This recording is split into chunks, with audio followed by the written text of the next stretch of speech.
Hello everybody.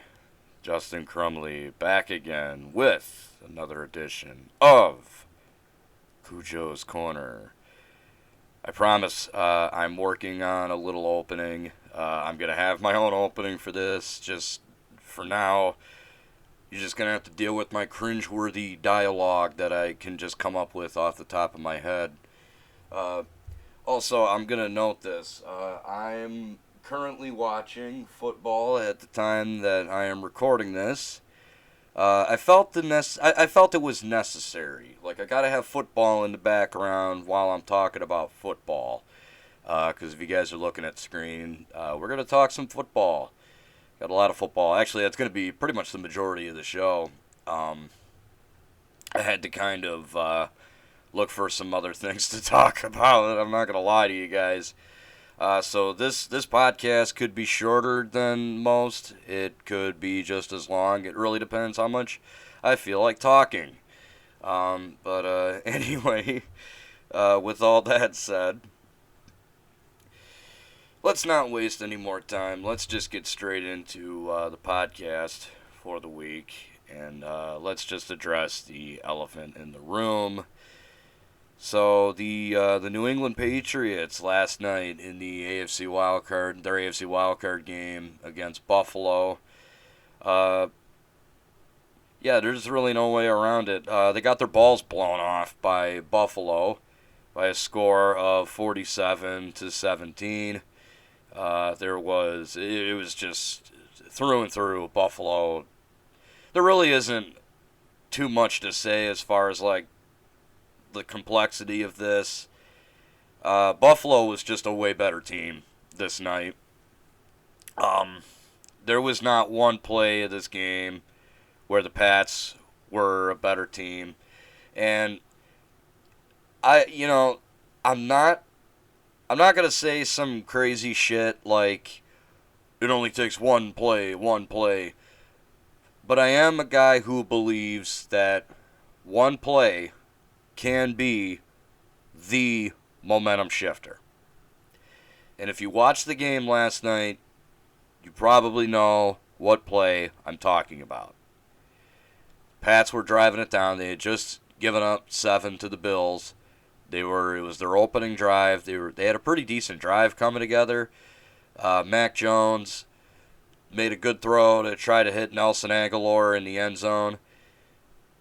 Micah Hyde I believe it was Micah Hyde, made a hell of a play and made a pick. And Buffalo responded with another touchdown.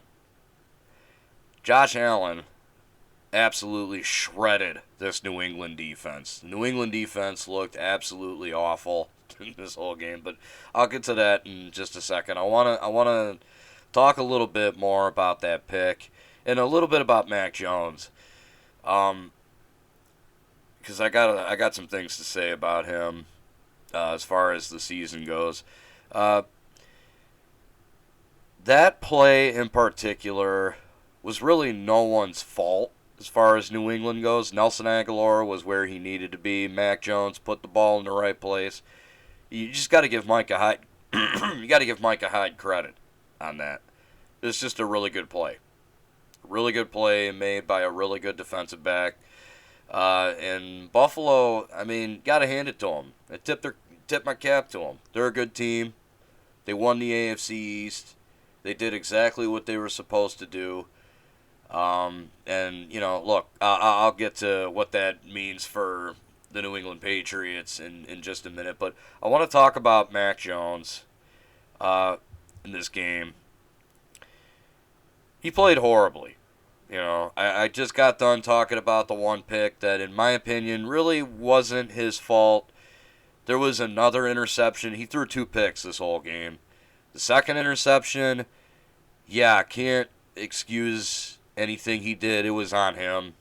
He threw it into double coverage. It bounced off. I think it bounced off Henry's hand and it got picked off. It was just a terrible decision on Mac Jones' part. And, he had 2 touchdowns, but it really just didn't matter. Like I said, there was not one play in this game where the Bills were the better team. So I want to go over what this all means for Mac Jones as far as the season goes. Because I've heard, I've seen some people, for the most part, a lot of people, it seems to be unanimous that he probably had the best season of all the rookie quarterbacks of this rookie class. And I agree with that.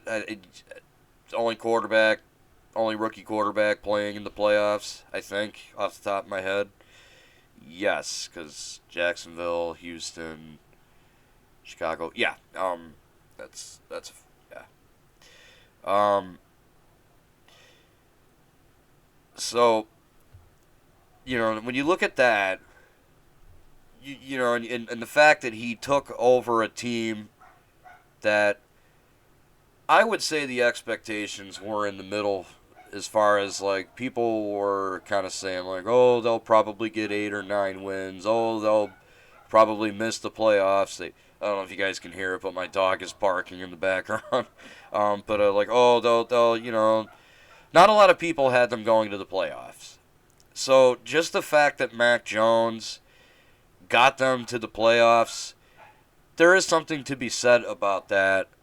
As far as as far as a rookie quarterback goes, and again, going back to the off-season reports that were coming out between about him and Cam, how he was pretty much teaching Cam the playbook.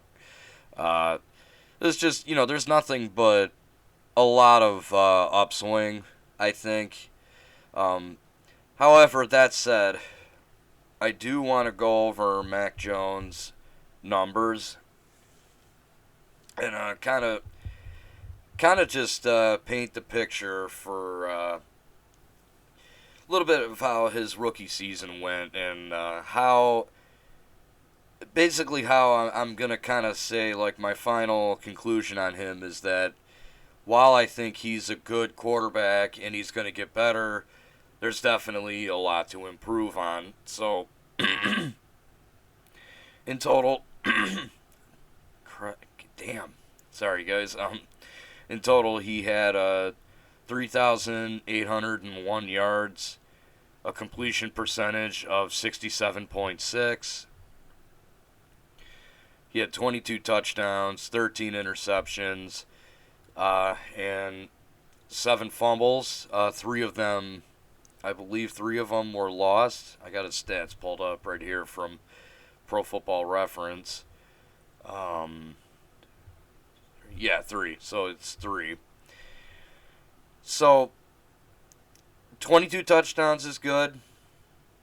13 interceptions is definitely a lot. That's a lot of turnovers that Mac Jones is kind of leaving on the table, and I do think that he definitely needs to improve on that, kind of make better decisions, kind of cut down on the interceptions a little.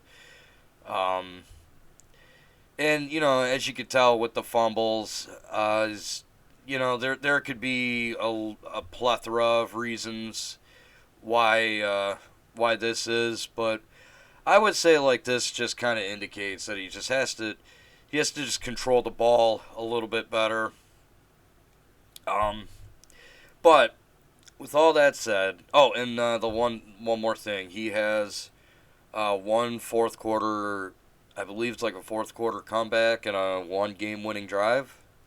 So yeah, he's definitely not used to or like one fourth quarter comeback. Yeah, I think it was like one fourth quarter comeback, one game winning drive. I'm not sure. Somebody please correct me in the comment section about that one. So Mac Jones, wasn't too used to playing from behind. I think we can definitely. I think we'll see that kind of improve with time. It's a little hard to judge that based on one season. But overall, I would say Mac Jones Definitely blew my expectations away. I really didn't think he was going to be all that great. And one could say that he was a pretty middle of the road kind of quarterback. Um, but he is a rookie, or, well, he was, I guess. Uh, there's definitely something there. And I'm much more optimistic than I am pessimistic as far as Mac Jones' expectations go. I to be honest, guys, I really wasn't expecting him to take the Pats to the Super Bowl. I mean, that's a lot to ask a rookie. Even no matter how many veterans you surround him with, that is asking a lot of a rookie. So, to expect them to make it to the Super Bowl, I think your expectations at that point are a little out of hand at that point. But that's just me. So in conclusion, I would say Mac Jones is a good quarterback. He had a good season, and I'm definitely looking forward to seeing how he develops. That said, I don't think he's going to win Rookie of the Year, at least not for the AFC. I think it's going to be Jamar Chase, and with good reason. Jamar Chase had a pretty good year. But now I want to shift the conversation as far as the Pats game to the defense. I did mention this already, but they played horribly. Josh Allen absolutely shredded them. Devin Singletary had a pretty decent game. I think it kind of showed that the Pats' run defense is subpar at best, and I think it's in their secondary. It's got some holes. I mean, yeah, J.C. Jackson's there, but I mean he might not be there next year. It's the consensus on him is that he's gonna hit the open market, and he's probably gonna get a big fat payday because he had a pretty solid season.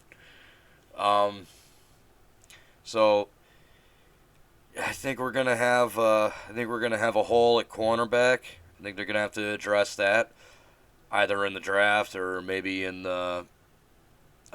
free agency. Though free agency is gonna be a little tough for New England. They're not gonna have the cap space that they did last year. So it'll be interesting to say the least. And like I said, J.C. Jackson probably departing is going to leave a huge hole at cornerback. So we'll probably look to the draft. I would really love to get Derek Stingley Jr., but I don't know if he'll be there for them to pick. I mean, I've seen the projections of him going to Minnesota at 12 overall. Would love to have him. His grandfather, Darryl Stingley, played for the Pats, so it'd be kind of cool. But also, the Pats are gonna need help at corner, and I mean, why not? But I don't know. We'll see. They also could definitely add another defensive tackle, maybe another defensive end to kind of help the pass rush and help the leaky run defense a little bit. They got a lot of holes in the defense that are for sure going to need to be addressed. Some in the secondary, some up front. And with the tight cap space, it's, like I said, it's certainly going to be interesting to see how they handle that. But yeah, that's about all I have to say as far as the defense goes, and really this game in general. Now I just kind of want to talk about. I'll end it off by talking about where I expect things to go from here, as far as the New England Patriots go. So if you guys have been watching or listening to my podcast over the past few weeks, you guys would know. This team, just by making the playoffs, past my expectations. I had them at 8 wins would be a success for me. And then they started winning. They went on that hot streak, and I said, okay, well then now go out there and win 10. And that's what they did. That's all they could get. And then they went to the playoffs, and like I said, they got their balls blown off. But look, the fact that they made it to the playoffs 1 year after going 7-9 and looking absolutely hopeless, there's something to be said about that. And look, I know things didn't go the way that we were hoping they would go. I know maybe some hardcore Pats fans were hoping, we would break the mold of rookie quarterbacks taking teams to the Super Bowl. But look, the reality is that wasn't going to happen. It's like I said, I think if that was your expectation, I think you need to kind of lower them a little bit. I think you need to kind of drop your standards a little bit, because that's ridiculous.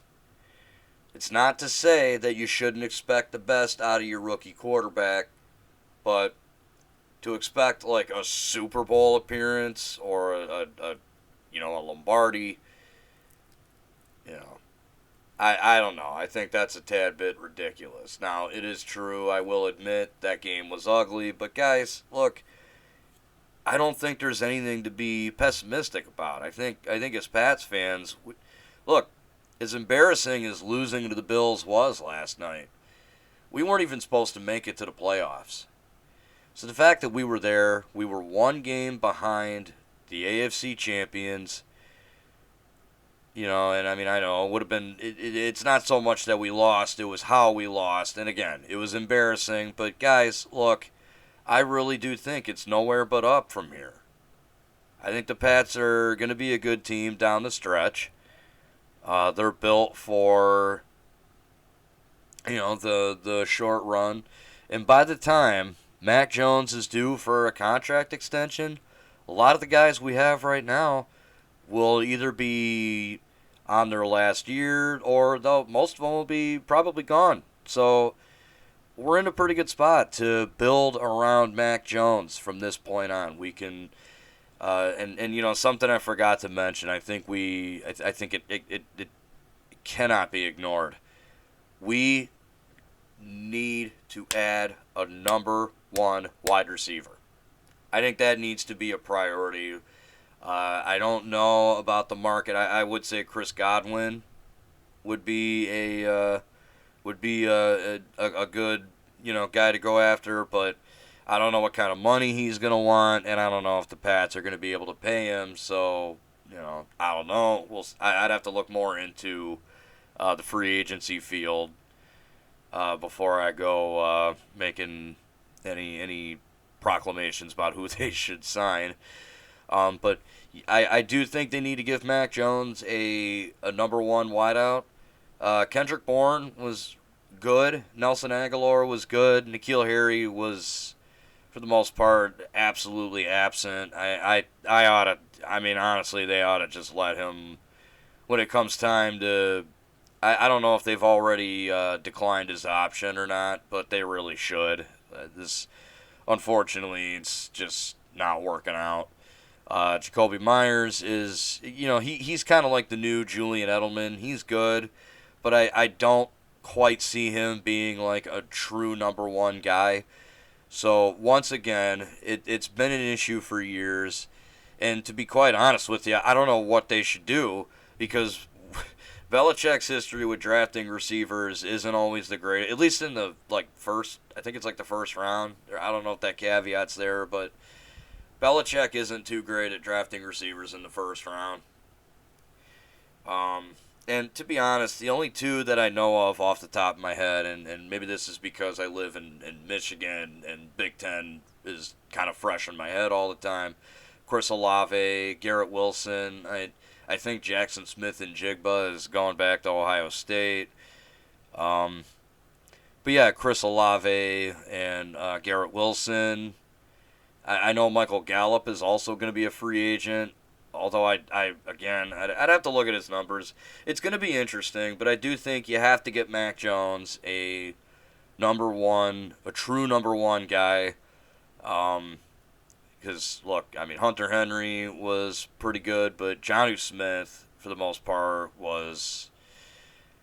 he's pretty inconsistent. I'd have to look more at his numbers. Um, yeah, so I think the first thing you have to do as far as the offense goes is you got to give Mac Jones a number one wide receiver to throw to, a guy that he can develop some chemistry with. Maybe, like I said, maybe look to the draft.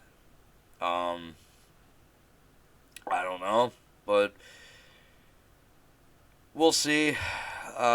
We'll see what they do in the off season. But the last thing I want to end it on is that the fact that they made the playoffs was nothing short of amazing.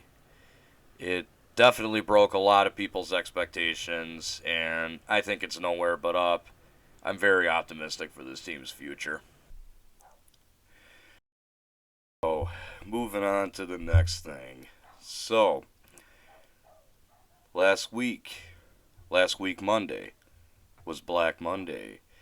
I'm pretty sure every football fan out there knows what Black Monday is. We had some. Not all these firings took place on the same day, but we have some notable firings. Mike Zimmer and I believe the GM for Minnesota were both fired. Matt Nagy and Ryan Pace, both fired by um, the Chicago Bears. Not really all that surprising. We'd been hearing reports about the Bears getting rid of Matt Nagy for a while now. Joe Judge was also fired by the New York Giants.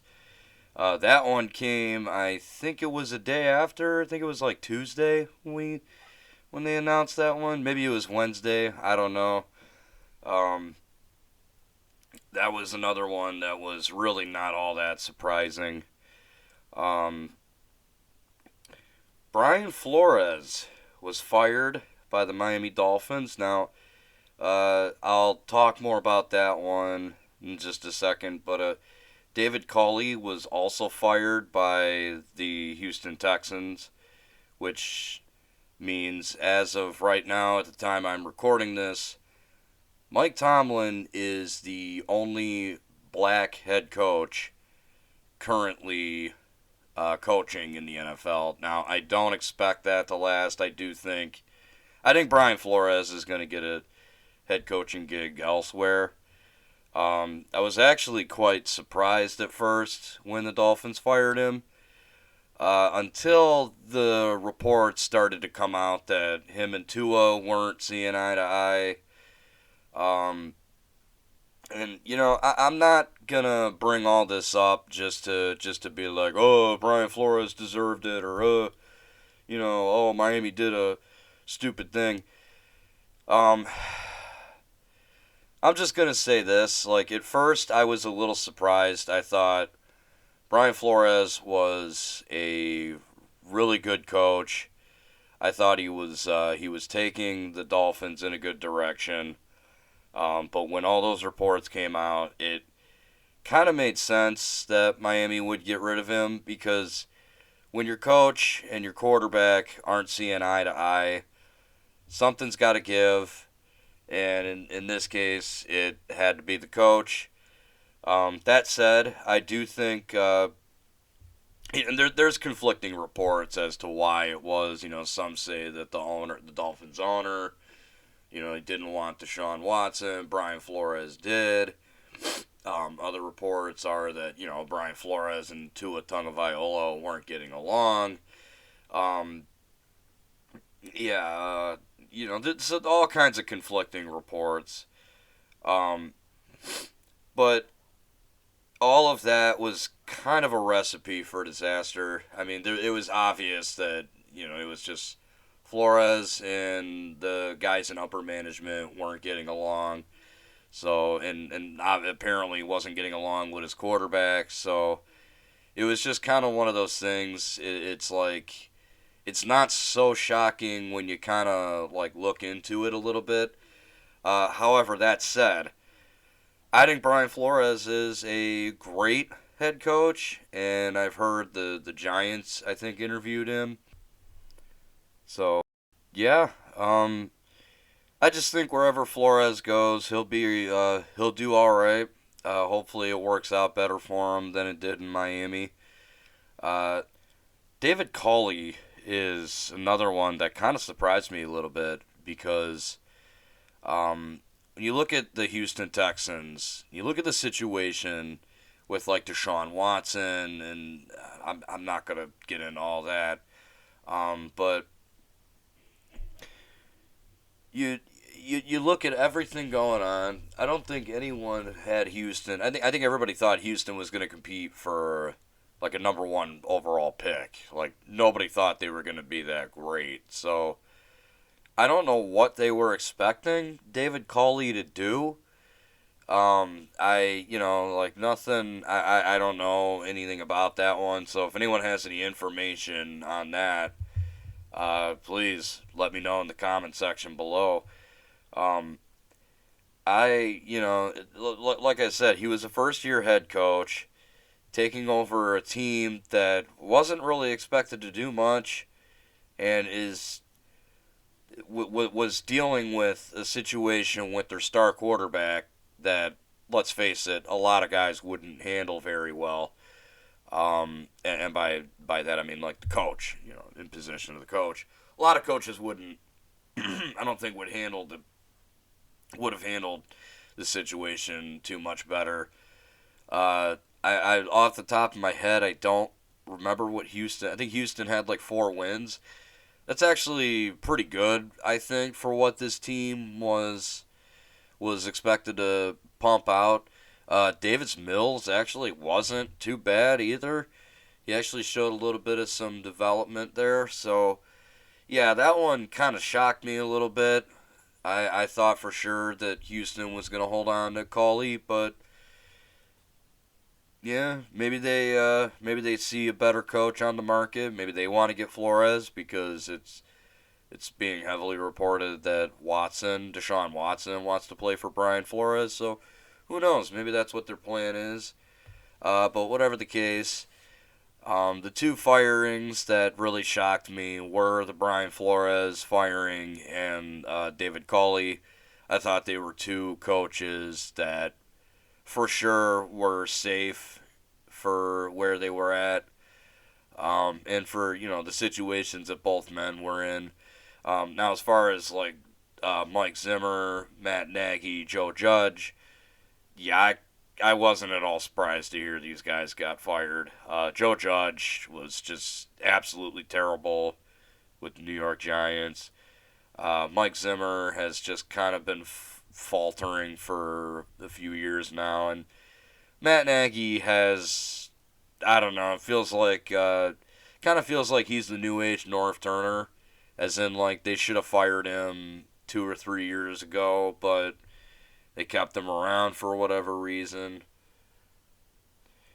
So anyway, guys, that's pretty much all I have to say about the about Black Monday. What are your thoughts? Were there any firings on here that you were surprised to see? Were there some firings that you weren't surprised? Whatever your thoughts are, throw them in the comment section below. Now, I'm going to move on to the Detroit Red Wings, and really don't have a whole lot to say.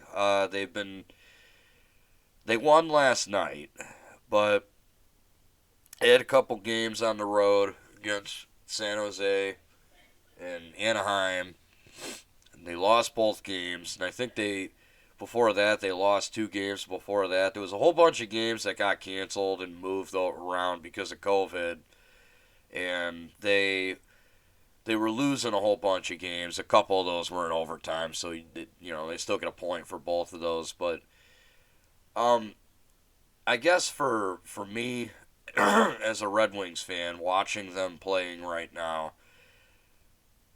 I don't really think it's time to panic because they have already just looked better this year than I think I was expecting them to. Um, I think I think the direction the Red Wings are going in, regardless, is really good. And even if they miss the playoffs, I mean they're looking way ahead of schedule as far as their rebuild goes. They're kind of in the same boat as the Patriots, I think, as in the rebuild's ahead of schedule kind of thing. So yeah, the Red Wings losing, dropping some games, all in like a unfortunately all in a row. It doesn't really bother me because just kind of wasn't really expecting them to win too many games anyway. Lucas Raymond, Moritz Seider still playing some good hockey. Dylan Larkin is going to the All Star game, so that's pretty cool. Uh, yeah, so I don't think it's time to panic yet for the Red Wings. I think the rebuild is coming together quite nicely, and yeah, they've lost some games. Guys, they're probably not going to win a cup this year, so yeah, not really a whole lot to say or expect out of them at this point. But it is nice that they won last night. They play tomorrow in the afternoon. I will be at work when that game is on, so luckily I'll have it on radio. Um, so yeah, really not a whole lot else for me to say. I just kind of wanted to briefly talk about the Red Wings because I know it's been a while since I've talked about the Red Wings and I felt like talking about them. So there. Okay, guys, we're going to quickly move into the final segment for this installment of CuJo's Corner, and it's another embarrassing story. Oh boy.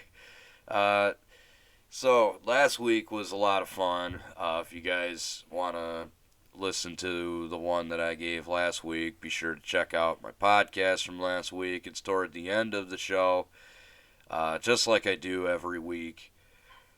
It's going to be the last segment. So, last week was a high school story. This week I'm bringing you guys a story from when I was in college, at least the first time around. This is about when I was 19 years old, and it's to kind of give you guys a bit of an idea, a little bit of insight about myself. I went to trade school, on two different occasions in my life. I went to the same school. I went to Specs Howard, and this was the first time. This was during my first go around at Specs. I went for graphic design the first time when I was about 19, and then I went back again when I was about 26, 25, something like that. I went back for digital media. So this story comes from my first go around when I was going for graphic design.